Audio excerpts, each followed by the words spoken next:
Les interviews de l'Inspé de Limoges. Interview exclusive, Leslie Amiot revient sur son intervention à la Nuit des chercheurs 2024.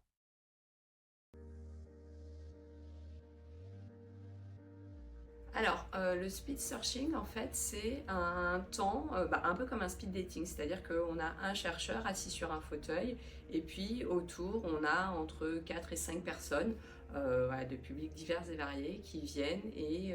on doit interagir avec eux autour de nos recherches de manière un petit peu vulgarisée. Lors de la Nuit des chercheurs sur ce temps de speed searching, j'ai eu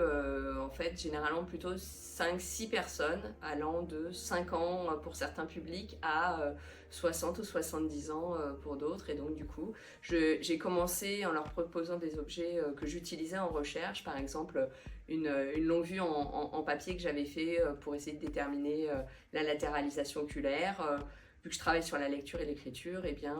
je suis aussi allée, je proposais un livre et un stylo et je leur ai demandé de deviner les recherches sur lesquelles je pouvais travailler à partir de ces objets-là. Alors, les principaux points qu'on a abordés lors de ma présentation, c'est la thématique de mes recherches et en fait, justement, d'essayer d'aller leur faire deviner un petit peu. Et puis après, du coup, c'était un petit peu à quoi correspond mon champ disciplinaire. Donc moi, je suis enseignant-chercheur en psychologie. Et donc du coup, c'était des questions, en fait, c'est quoi la psychologie? Parce que le grand public, il a souvent une vision un peu erronée de ce que c'est que la psychologie. Mais également sur l'application de mes recherches dans l'école ou dans l'orthophonie, puisque je travaille aussi en lien avec les orthophonistes par rapport à ça. Et puis certains autres sujets, peut-être chez des étudiants un peu plus scientifiques, j'allais dire, dans leurs questions, c'était comment j'ai des informations sur le cerveau des jeunes enfants, comment on sait telle ou telle chose, donc d'aller sur des réponses un petit peu plus poussées d'un point de vue scientifique et pas simplement vulgarisées. Alors, l'importance de l'inclusion à l'école, c'est un sujet central à l'heure d'aujourd'hui. Effectivement, on demande beaucoup aux enseignants d'inclure en partant des élèves en situation de handicap,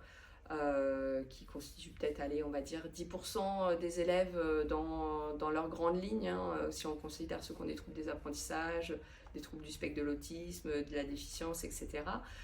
Mais en réalité, quand on regarde un petit peu le niveau des enquêtes et les résultats des élèves d'une manière générale, on voit bien que les élèves en difficulté constituent une part beaucoup plus importante. Et c'est pour ça que c'est important de faire prendre conscience aux enseignants qu'il n'y a pas qu'une seule manière d'enseigner et que ce qu'on peut faire pour des élèves repérés, diagnostiqués, eh bien en fait on va l'adapter aussi pour tous les élèves et ça permettra la réussite de tous les élèves.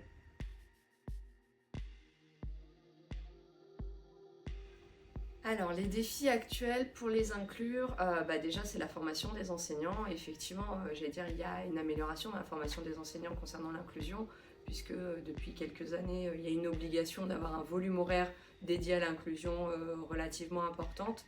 Mais pour moi, le défi, c'est que l'inclusion, elle touche tout le monde, tous les enseignants, tous les formateurs,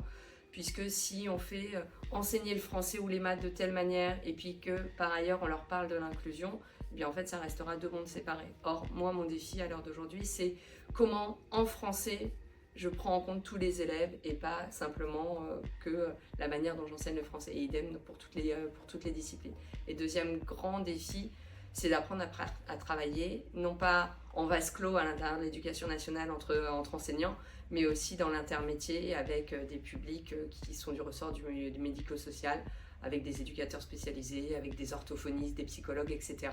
sans que chacun marche sur les plates-bandes des uns et des autres, mais arrive à collaborer ensemble et au sein de l'école.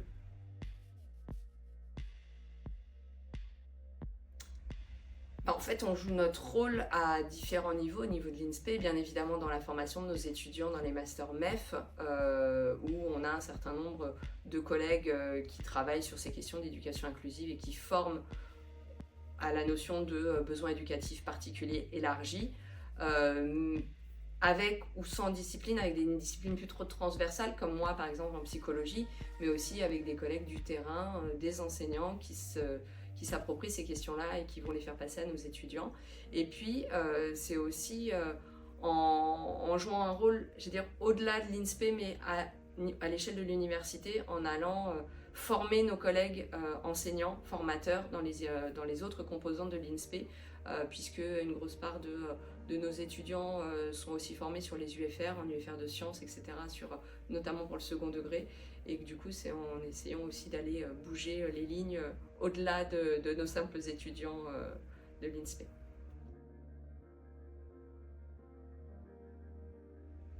Alors je donnerai 2 conseils.